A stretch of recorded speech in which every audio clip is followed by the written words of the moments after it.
Halo XT People, perkenalkan saya Ayusri. Saya merupakan mahasiswa aktif Primakara University tahun angkatan 2022. Dalam video kali ini, saya akan membahas tentang kriptografi. Jadi, sebelum memulai membahas tentang kriptografi, saya akan membahas poin-poin yang akan saya bahas di dalam video ini. Yang pertama, ada pengenalan steganografi. Yang kedua, ada pengenalan kriptografi. Yang ketiga, ada komponen dari kriptografi. Yang keempat, ada jenis kriptografi. Yang kelima, ada proses enkripsi data. Nah, hal yang pertama harus kita bahas yaitu steganografi. Jadi, steganografi ini merupakan suatu ilmu yang mempelajari tentang menyembunyikan data ataupun pesan dari media lain agar tidak terdeteksi. Nah, selanjutnya tujuan dari steganografi ini yaitu menyembunyikan keberadaan suatu pesan ataupun informasi. Yang kedua yaitu menghindari deteksi oleh perangkat lunak keamanan. Dan yang terakhir, memastikan suatu informasi tidak dapat dirubah ataupun dirusak oleh orang lain. Nah, selanjutnya kita akan membahas tentang kriptografi. Jadi, kriptografi merupakan suatu seni ataupun ilmu yang dipelajari seseorang guna untuk menjaga kerahasiaan atau keamanan suatu pesan ataupun informasi. Tujuan dari kriptografi ini sendiri yaitu melindungi kerahasiaan dari informasi dan memastikan suatu informasi tidak dapat dirubah ataupun dirusak oleh orang lain.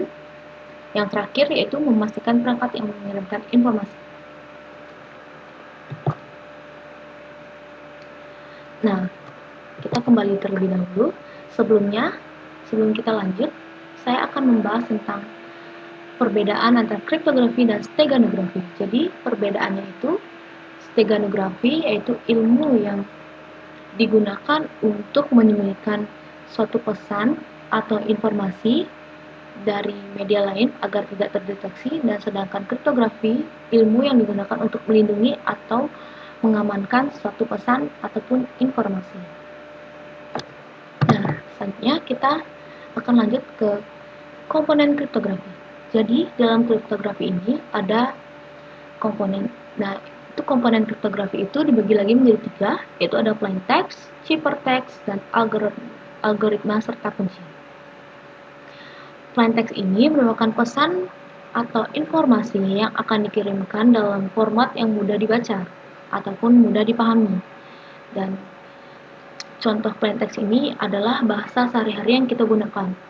Kemudian ada ciphertext. Ciphertext merupakan bentuk pesan dalam plain text telah diacak agar menjadi lebih aman dan tidak mudah dibaca. Kemudian ada algoritma dan kunci. Jadi, algoritma dan kunci ini merupakan langkah-langkah sistematis yang digunakan seseorang dalam penyelesaian suatu masalah. Selanjutnya, kita akan membahas tentang jenis-jenis kriptografi. Jadi, kriptografi sendiri dibagi lagi menjadi 2 jenis, yaitu kriptografi klasik dan kriptografi modern. Yang pertama, kita akan membahas tentang kriptografi klasik. Jadi, apa sih kriptografi klasik itu? Kriptografi klasik merupakan kriptografi yang digunakan pada zaman dahulu, yang dimana memfokuskan pengacakan pada huruf A sampai Z.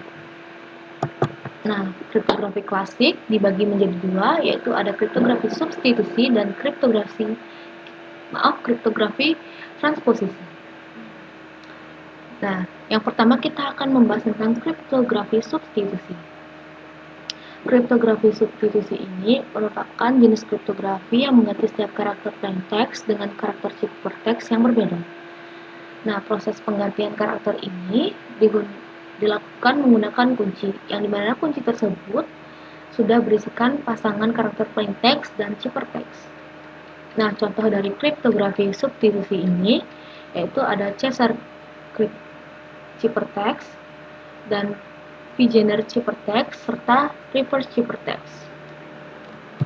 Nah, selanjutnya ada kriptografi transposisi.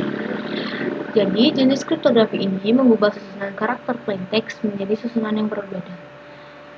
Nah, pengubahan susunan karakter ini dilakukan juga dengan bantuan kunci, yang dimana kunci tersebut sudah berisikan urutan karakter ciphertext. Nah, contoh kriptografi transposisi ini ada columnar ciphertext, Keitel ciphertext, dan relevance ciphertext. Nah, selanjutnya kita akan membahas tentang kriptografi modern. Jadi, kriptografi modern ini merupakan suatu perbaikan yang mengacu pada kriptografi klasik yang dimana memfokuskan mengamankan informasi ataupun pesan yang dikirim melalui jaringan komputer. Nah, kriptografi modern ini dibagi menjadi 3, yaitu ada simetris, asimetris, dan hash function. Jadi, kriptografi simetris ini merupakan jenis kriptografi yang menggunakan satu kunci untuk enkripsi dan deskripsi pesan. Dan kunci tersebut harus dirahasiakan agar tetap aman. Nah, dari ilustrasi di sini, di bawah sini ada ilustrasi di mana untuk mengenkripsikan plain text menjadi ciphertext memerlukan kunci. Dan kunci ini juga dapat digunakan untuk mendeskripsikan ciphertext menjadi plain text. Jadi, untuk mengenkripsikan atau mendeskripsikan plain text digunakan cukup satu kunci saja. Nah, selanjutnya ada contoh dari kriptografi simetris ini, yaitu ada DES, S, dan RC5. Selanjutnya, kita akan membahas tentang kriptografi asimetris. Jenis kriptografi ini menggunakan dua kunci, yaitu kunci publik dan kunci pribadi, ataupun private key. Nah, dalam ilustrasi ini, untuk mengenkripsikan plain text menjadi ciphertext, kita memerlukan public key. Nah, public key ini dapat dibagikan kepada siapa saja. Berbanding terbalik dengan private key. Private key ini hanya dipegang oleh si pemilik plain text sebelumnya dan hanya bisa digunakan untuk mendeskripsikan ciphertext kembali ke plain text. Jika kita menggunakan public key untuk mendeskripsikan kembali ciphertext, itu tidak bisa. Hanya bisa menggunakan private key. Kita hanya bisa menggunakan private key untuk mendeskripsikan kembali ciphertext menjadi plain text. Nah, contoh dari kriptografi asimetris ini yaitu ada RSA, ada DSA, dan ICC. Nah, selanjutnya ada fungsi hash. Jadi, fungsi hash ini merupakan fungsi sistematis yang mengambil input data apapun, baik itu berupa teks, gambar, ataupun file, dan menghasilkan output bilangan acak ataupun nilai tetap berukuran tertentu. Nah, fungsi hash ini kita biasa dapat atau kita temui di validasi password login yang ada di website. Nah, password login itu diubah menjadi hash text, yaitu contohnya MD5. Nah, selanjutnya kita akan membahas proses enkripsi data menggunakan Vigenère Cipher, yang dimana Vigenère Cipher ini merupakan sistem sandi polyalfabetik mengenkripsikan sekaligus sebuah teks yang terdiri dari beberapa huruf. Vigenère Cipher ini menggunakan kunci terpisah untuk setiap huruf dalam pesan.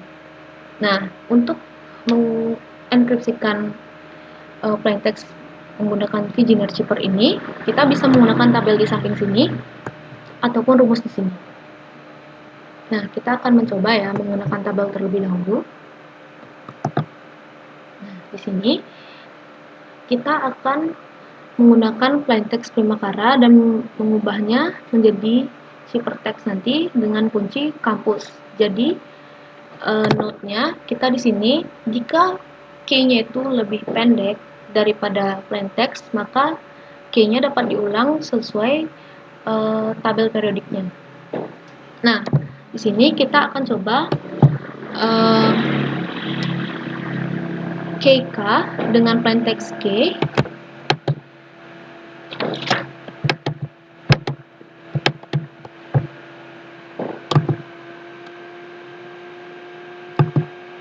Maka akan ditemukan ciphertext-nya itu Z. Dan selanjutnya ada KA dengan plain text R, ditemukan ciphertext-nya yaitu R.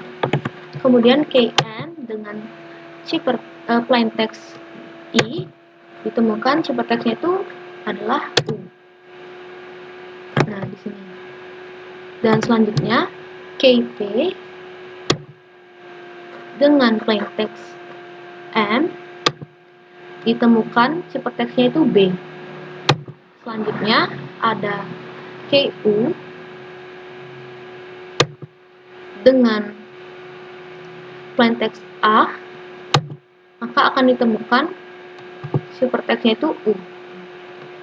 Dan seterusnya ada S, KS dengan plaintext K, maka akan ditemukan ciphertextnya itu adalah C.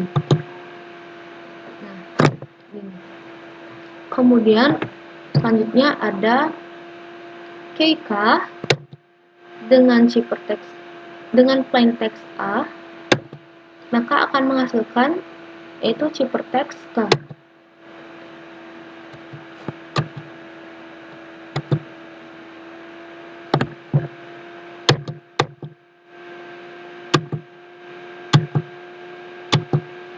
Nah, ini. Dan selanjutnya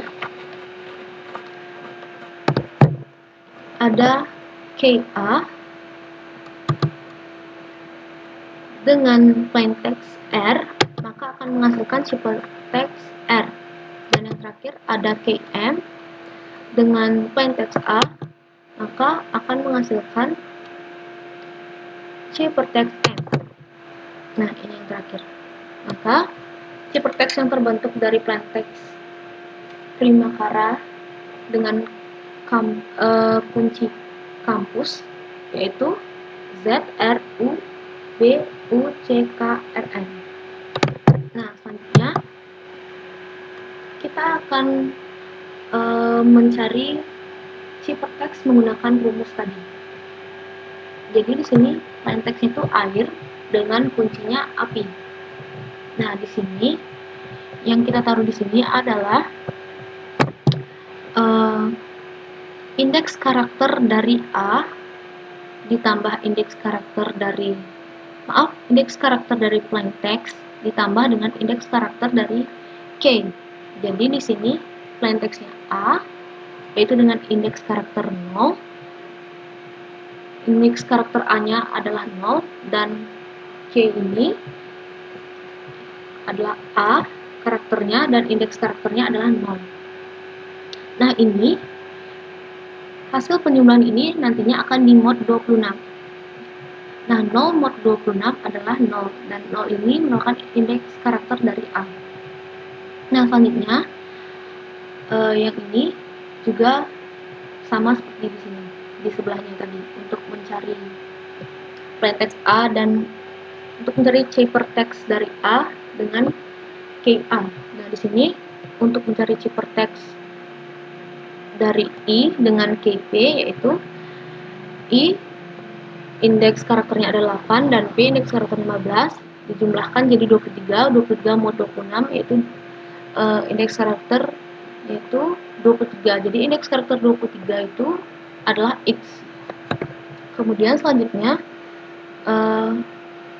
indeks karakter R yaitu 17 ditambah dengan indeks karakter I yaitu 8, hasilnya 25. Jadi 25 mod 26 hasilnya itu 25, dan indeks karakter 25 ini merupakan indeks karakter dari Z. Jadi ciphertext yang ditemukan adalah AXZ. Ya. Plaintextnya itu adalah air, dan ciphertext dari air dengan KAP adalah AXZ. ini. Nah, selanjutnya kita akan mencari plaintext dari ciphertext AXZ tadi dengan K yang sama. Nah, caranya itu berbeda, yaitu ciphertext dikurangi dengan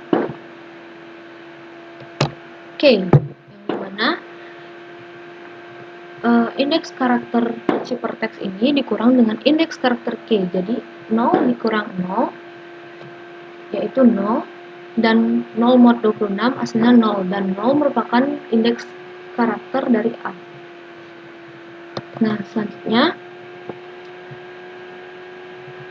X dikurang P. Jadi X itu indeks karakternya 23, dan P itu indeks karakternya itu 15. Jadi 23 dikurang 15 adalah 8. 8 mod 26 adalah 8. Jadi indeks karakter 8 itu adalah I. Nah, yang selanjutnya ini adalah